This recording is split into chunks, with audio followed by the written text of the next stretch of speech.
तो विकीडॉस, तुम्हारा स्वागत है फिर से किचन टॉक्स के एक और एपिसोड में। तो सीन ऐसा है, आज तुम्हें एक सवाल से ही रूबरू कराते हैं जो कि काफ़ी, हम तो कहते हैं कंट्रोवर्शियल ही हो जाता है साला हमारे लिए। क्योंकि वो सीन ऐसा है कि फिक्स नहीं है। हमसे पूछा जाता है कि अधिकतर कि भाई तुम्हारा खर्चा कितना होता है एक्चुअल में। तो भाई हमें भी नहीं पता होता है, लिटरली हमने कभी कैलकुलेट नहीं किया है। मोस्टली हम पिस्सू आदमी हैं तो हम कोशिश ये करते हैं कि जितना कम से कम हो उतना ज़्यादा सही है। लेकिन जाहिर सी बात है, तुम्हें हम कुछ भी ऐसा नहीं दिखाते कि फर्जीवाड़ा की नहीं सिर्फ दाल रोटी खाते हैं या फिर दाल चावल ही खाते हैं। हम तुम्हें एक्चुअल में दिखाते हैं अपनी फुल डे ऑफ ईटिंग जो अभी होती है हमारी। तो उसके तहत हमने कई बार अपनी full day of eating share की है। फिर बीच बीच में हमारे पास सवाल आते जाता है कि भाई आप कितना स्पेंड करते हो। तो मेजर जो हमारा खर्चा होता है, देखो तुम हमारी फुल डे ऑफ ईटिंग देखोगे तो सप्लीमेंट का खर्चा हमारा ना के बराबर है। क्योंकि वे प्रोटीन और क्रिएटिन तो हमारा क्या कहते हैं ब्रांड एंडोर्स करता ही करता है, ठीक है। तो वो तो वहाँ से निकल जाता है। तो और सप्लीमेंट से ज़्यादा हमारा मेन प्रोटीन का जो सोर्स होता है वो रियल फूड है। तो सप्लीमेंट ठीक है, एक हेल्प करता है, लेकिन उससे ज़्यादा हमारा मेन जो प्रोटीन का सोर्स है वो छाती और अंडे हैं। एंड बाकी के जो रियल फूड सोर्स है, हाँ एक अच्छा अमाउंट आता है वे प्रोटीन से भी, लेकिन जो मेजर फूड सोर्स है हमारे प्रोटीन के वो भी रियल फूड ही हैं, ठीक है। तो पहले हम रूमाल लेकर आते हैं, भाई पसीना ज़्यादा आ रहा है। तो सीन ऐसा है कि जो हमारा मेजर खर्चा होता है वो मोस्टली हमारा छाती पे और अंडों पे होता है। क्योंकि देखो बाकी के जितनी भी चीज़ें हैं, जैसे दाल होता है, दाल दिन की 40 ग्राम जानी है। और 1 किलो दाल तुम्हारी मेरे ख्याल से आ जाती है 150 रुपये की, शायद आती है जितना हमें याद आ रहा है, या फिर 180। अरहर की जो होती है तुअर दाल है 1 किलो, हमें याद नहीं है। अभी हम 3 सामान लेकर आए थे तो वो 280 रुपये के तीनों सामान आ गए थे। 280 में से 70 माइनस करो, 210। और उसके बाद एक सामान और क्या था, हल्दी। हाँ मेरे ख्याल से 180 ऐसा कुछ था। तो ये एक बार आ जाएगी 1 किलो दाल। 40 ग्राम हमारी दिन की लगती है, तो 1 किलो दाल लेकर आ रहे हैं तो वो कितने दिन चल जाएगी? ईजिली मेरे ख्याल से 1 महीने से थोड़ा सा कम चल जाती है, ठीक है। क्योंकि 400 ग्राम तुम्हारी 10 दिन चलेगी, 800 ग्राम 20 दिन चलेगी, बची तुम्हारे 200 ग्राम तो 25 दिन चल जाएगी 1 किलो दाल, ठीक है। राइस का भी सेम सीन है। हम थोड़ा सा अच्छा राइस लेकर आ जाते हैं तो वो 100-120 रुपये किलो वाला होता है। पुलाव लेकर आते हैं, पुलाव वाला। और हमें इसलिए लेकर आते हैं क्योंकि वही एक अच्छी क्वालिटी का कार्ब्स कह सकते हैं, हमारा ओट्स कह लो उसके साथ साथ। तो उसमें थोड़ा सा हम कॉम्प्रोमाइज़ नहीं करना चाहते हैं। दिन के 65 ग्राम कार्ब्स हमारे, यानी कार्ब्स कह रहे हैं, राइस लगते हैं। तो उस पर भी कुछ ज़्यादा खर्चा नहीं होता है, ठीक है। अब तुम सोच ही सकते हो कितना ही राइस लग जाता होगा। दोनों को मिला लो तो शायद महीने के 1000 रुपये के अंदर ही अंदर हो जाएगा, और वो भी बहुत ज़्यादा मेरे ख्याल से हम बोल रहे हैं, ठीक है। देन मेजर जो हमारा खर्चा होता है वो होता है छाती पे और अंडों पे। और छाती पे कितना, छाती पे मान के चलो 200 रुपये की हम लेके आते हैं तो 240, 200 नहीं 240, तो वो 2 दिन चलती है। तो 120 रुपये का साला एक दिन का वो हो जाता है। प्लस फ्रूट्स पे हमारा काफ़ी ज़्यादा डिसेंट खर्चा होता है। तो फ्रूट्स हमारा करीब 200 रुपये के 2 दिन चलते हैं। तो ये हमारा मेन खर्चा होगा। इसके अलग से मेरे ख्याल से कोई नहीं है। फिर पीनट्स वगैरह होती हैं, पीनट्स वगैरह हमारे दिन का मान के चलो 100 ग्राम अगर इनटेक है, 100 से थोड़ा कम ही होता है एक्चुअल में। तो पीनट्स आ जाती हैं तुम्हारी 180 रुपये किलो। तो ये एक तरीके से तुम्हें मोटा माटी खर्चा बता रहे हैं कि जो है। इसके अलावा तो और कोई भी खर्चा नहीं है जो मेजर हो, ठीक है। और क्या है, अंडे हो जाते हैं। अंडे भी तुम जानते हो कितने, मेरे ख्याल से 150 रुपये ट्रे, 150 रुपये की 30 अंडे की ट्रे। या फिर मान के चलो अगर तुम ऑफ सीज़न ले रहे हो तो 150 रुपये की मिलती है, लेकिन अगर सीज़न में ले रहे हो जैसे सर्दियों वगैरह में तब वो महंगी मिलती है, तब साला वो 210 रुपये तक पहुंच जाती है, जो कि खलती है, ठीक है। तो ये सीन भी है। लेकिन अभी तो ऑफ सीज़न चल रहा है तो अभी मेरे ख्याल से 160 के आसपास की है, तो वो भी इतनी ज़्यादा महंगी नहीं पड़ती। और हमारे दिन में 10 अंडे ही लग रहे हैं अभी, लेकिन बढ़ेंगे आने वाले दिनों में। तो ये मेन खर्चा होता है। तो भाई लिटरली हमें कभी कैलकुलेट करने की ज़रूरत नहीं पड़ी है, ऊपर वाले की दुआ से कह लो। और यही तुम्हें अपडेट करना था कि हम कितना एक्चुअल में खर्चा करते हैं। तो आई होप इससे तुम्हें थोड़ा आइडिया लगा होगा, क्योंकि खर्चा हमारे को ज़्यादा नहीं होता। तुम सोच रहे हो कि हमारा बेरीज़ वगैरह का भी कुछ खर्चा होगा, फल का भी हमने तुम्हें बता दिया, 2 दिन का 200 रुपये, छाती का 2 दिन का 240 रुपये, एंड पीनट्स 180 रुपये के लेकर आते हैं तो वो हफ्ते 1.5 हफ्ते चल जाती हैं, ठीक है। तो ये सीन है भाई। अब क्या ही कहें, अब इससे तुम्हें ज़्यादा और डिटेल में नहीं बता सकते हैं। और है ही क्या छुपाने को, क्या मतलब कि दिखाने को कुछ रहेगा ही नहीं, सब तो साला दिखा दिया तुम्हें। तो यही एक मेन खर्चे हैं जो तुम इससे कैलकुलेट कर सकते हो कितना होगा। बाकी बस भाई यहीं तक तुम्हें आई होप तुम्हारा ये सवाल थोड़ा सा कवर हुआ होगा कि कितना खर्चा हम करते हैं। हमने कभी खुद से कैलकुलेट नहीं किया था, बट तुम्हारे लिए हमने बता दिया। तो ये सीन है भाई। बाकी आज तुम वर्कआउट देखोगे, वर्कआउट था आज हमारा पुल डे, काफ़ी सही था। वर्कआउट की क्वालिटी काफ़ी अच्छी होने लगी हमारी, तो वो चीज़ सही है। बाकी उससे पहले तुम देखोगे सुबह की हमारी कार्डियो की क्लिप, तो वो देख के बताना कैसे लगी। कार्डियो के लिए हम निकल दिए हैं। फिलहाल सब कुछ सही चल रहा है और हम सुबह ही रिकॉर्ड करना इसलिए भी स्टार्ट करते हैं ताकि हम अकाउंटेबल रहें कि नहीं, हमें तुम्हें भी अपडेट देना है कि कार्डियो कर रहे हैं। तो ये सीन भी रहता है। कभी कभी ये होता है कि मान के चलो कोई मिल जाता है ऐसे आने जाने में, तब तो हम रिकॉर्ड नहीं कर पाते। और ऐसा एक ही दिन हुआ है जब हमने 5 चक्कर लगाए थे और तो हमने घर पे जाकर रिकॉर्ड किया था, सेम यही टी शर्ट पहने थे उस दिन भी। तो ये सीन भी भाई। बाकी अभी सब कुछ सही है। कोई कहते हैं कि जो कल बताया था कि परसों बताया था, निकलते हल्का हल्का नी में कुछ स्टिफनेस है या पेन है, ऐसा कुछ भी नहीं है। सब बराबर है, सब बढ़िया है, लगातार कर रहे हैं और कंसिस्टेंट हैं। तो बस भाई यही तुम्हें अपडेट देना है। बाकी तुमसे मिलते हैं जिम में। तो फिर से तुम्हारा स्वागत है फिर एक और नए पुल डे में आज। लेकिन हमें थोड़ा सा ओल्ड स्कूल ही कर रहा है क्योंकि पिछली बार जो हमने मूवमेंट्स किए थे वो काफ़ी ज़्यादा मशीन फोकस थे। आज भी मशीन ही रहने वाली है, बट जैसे पिछली बार हमने क्या कहते हैं मशीन लेट पुल डाउन किया था, इस बार हमें जो है क्या कहते हैं सिंगल हैंड जो अंडर हैंड करते हैं लेट पुल डाउन, पिछली बार वो किया था। इस बार हमें मशीन से करना है lat pull down proper straight bar से।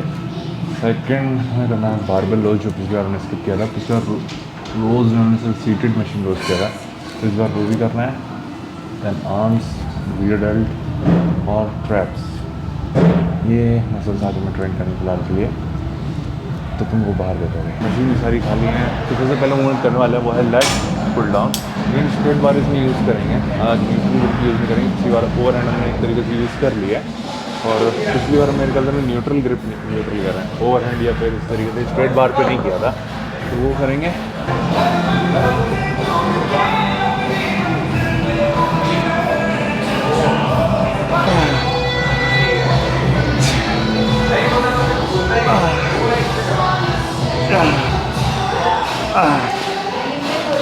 सात, 6, 5, 4, 3, 2, 1।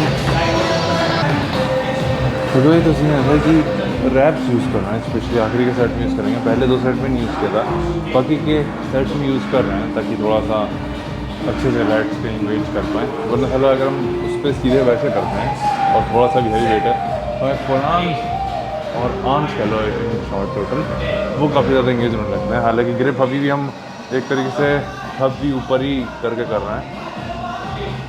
8, 7, 6, 5, 4, 3, 2, 1।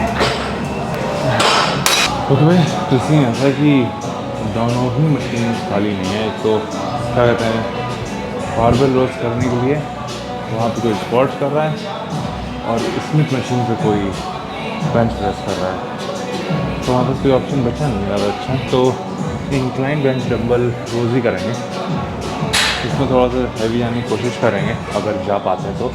मैक्स 90 जाएंगे, ये चीज़ तो पक्का है, और 40 से स्टार्ट करेंगे।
अगला मूवमेंट करने वाले हैं वो है पुल ओवर।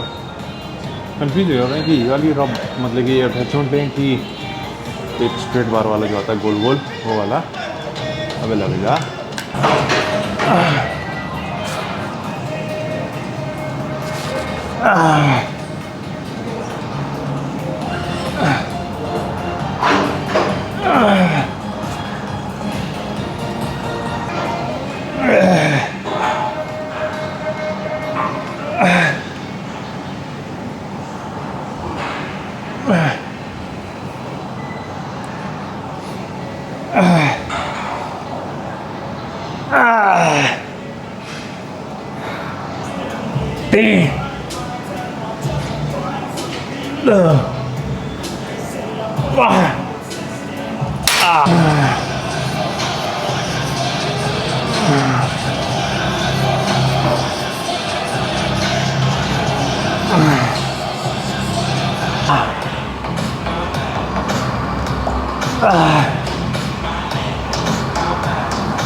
तो जो अगला मूवमेंट करने वाला है वो है प्रीचर कर्ल। पिछली बार ये नहीं किया था क्योंकि पिछले फुल डे में मेरे ख्याल से हमने एक तो वॉल सपोर्ट किया था, कौन सा किया था, लेकिन प्रीचर तो बिल्कुल ही नहीं किया था।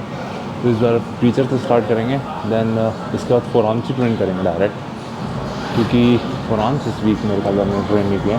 अब धीरे धीरे ये करेंगे क्या, फोरआर्म्स को हम सुबह इंक्लूड करेंगे क्योंकि काफ्स रूटीन में आ चुका है, एब्डोमिनल रूटीन में आ चुका है, और हमें फोरआर्म्स और क्या कहते हैं रूटीन में लेना है सुबह के कार्डियो के बाद। तो ये 3 मसल हम सुबह रखेंगे, क्योंकि छोटी मसल है तो उसको तब इंक्लूड कर सकते हैं।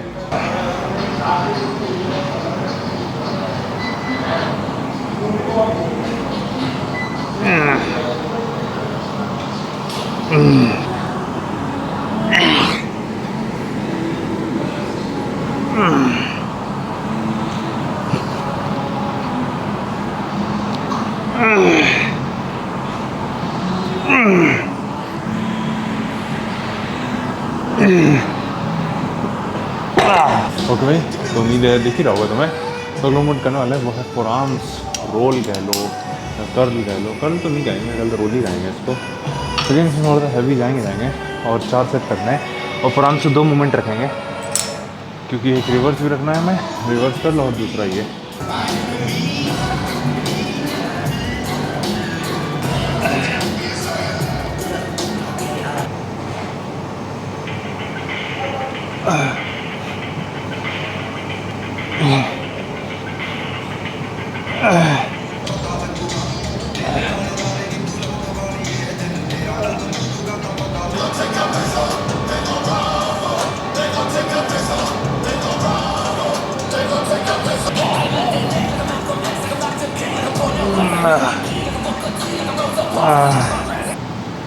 जो अगला मूवमेंट करने वाले हैं वो है रियर डेल्ट के लिए। अगेन इसमें एक दिक्कत थी, हम अपनी वीडियो चेक कर रहे थे तो जो हमें फील हुआ देखते हुए विजुअली कि हमारा जो लेफ़्ट हैंड है उसका रेंज ऑफ मोशन थोड़ा कम होने लगा था, तो हमें थोड़ा सा उस पर फोकस करके चलना है। तो इसलिए पहले इसी साइड से करेंगे।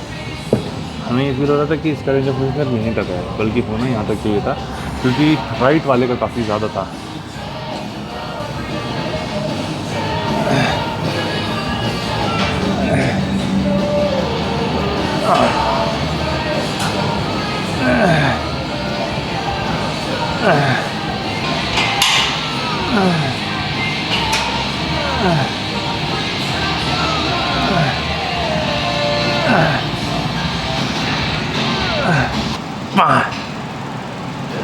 चार,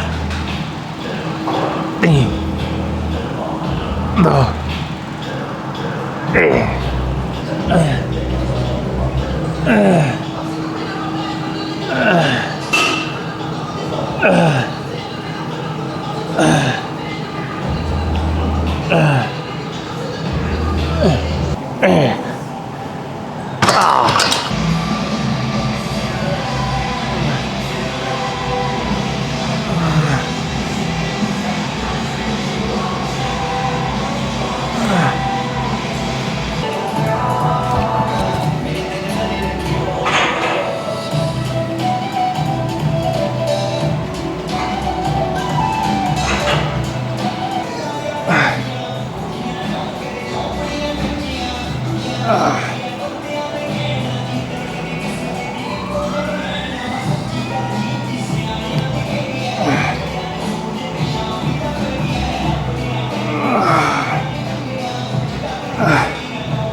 ओके भाई, वर्कआउट यहीं तक था। उम्मीद है तुम्हें मज़ा आया होगा। अभी हम बैक में काफ़ी अच्छी प्रोग्रेस देख पा रहे हैं। स्पेशली जो कहते हैं ना कि जो फुलनेस कह लो या जो फिर जो थिकनेस होती है भरी भरी जो दिखती है वो चीज़ है। अभी उम्मीद है शायद तुम्हें ये दिखे या ना दिखे, लेकिन फिर भी हम काफ़ी देख पा रहे हैं इसमें। अब इसमें जो कट होगा, मतलब कि एक तरीके से चिपिंग आउट जो कहते हैं, जो फैट इसमें से छटता है, उसके बाद जो दिखेगी ये वो काफ़ी सही दिखनी चाहिए। हाँ, थोड़ी विड्थ पे और हम काम कर सकते हैं, या हो सकता है कि हमारी पोजिंग इतनी अच्छी नहीं है तो उस पर हमें काम करना है। वो तो खैर है ही। उसके लिए हम सोच रहे हैं कोई विदेशी कोच पकड़ें जो तुम्हारी बॉडी के अकॉर्डिंग तुम्हारे पोज को डिज़ाइन करते हैं कि तुम्हारे बॉडी पे ये पोज ज़्यादा अच्छा दिखेगा। तो वो एक चीज़ रहती है जो कि एक प्रोफेशनल पोजिंग कोच ही तुम्हें बता सकता है तुम्हारी बॉडी के अकॉर्डिंग, क्योंकि उन्होंने इस तरीके की बॉडीज़ पे काम किया होता है। तो वो सोच रहे हैं कि शायद किसी को पकड़ें, और उनका सेशन रहता है। उनका ऐसा कुछ नहीं होता कि तुम्हें महीने का लेना, उनका वैसा लेना है। उनका एक तरीके से पर सेशन चार्जेस होते हैं, और जाहिर सी बात है विदेशी पकड़ोगे तो डॉलर में ही रहेगा। हमने एक देख रखा है, अभी देखते हैं उसका क्या सीन रहता है। तो वो चीज़ सही है। वो तुम्हारे एक्चुअल में पोजिंग, तुम्हारे क्या कहते हैं, एक तरीके से हमारे जैसे फ्लैट फुट है तो इवन तुम्हारा किस तरीके से फुट प्लेसमेंट करें जिससे तुम्हारा मैक्सिमम क्वाड टेंशन क्रिएट हो, ये सारी चीज़ भी होती है। इवन ये भी सीन रहता है कि तुम्हारा क्वाड्स को एक्टिव करने के लिए फ्लैट फुट हो तो फिर एक एक्सरसाइजेस तक होती हैं उसके लिए, तो वो चीज़ वो लोग सजेस्ट करते हैं। तो ये सारी बात की चीज़ें हैं। अभी तो फ़िलहाल के लिए हम कोशिश यही कर रहे हैं कि फ़ैट कम हो, वो मेन वो मुद्दा है, और हो रहा है लिटरली। आज मेरे ख्याल से कौन सा तुम 30वां दिन देख रहे होगे। आज 1 महीना तुम्हारे यूट्यूब पे ख़त्म हो गया होगा। तो अभी तुम्हें अपडेट दे दें, हमारा जो पीक वेट है वो 102 किलो है। वेस्ट साइज़ काफ़ी कम हुआ है, फैट परसेंटेज काफ़ी कम हुआ है, फ्लैट स्टमक है। रमेश के अते पते नहीं है, अभी है, ऐसी बात नहीं है, बट काफ़ी ज़्यादा प्रोग्रेस हम फील कर पा रहे हैं।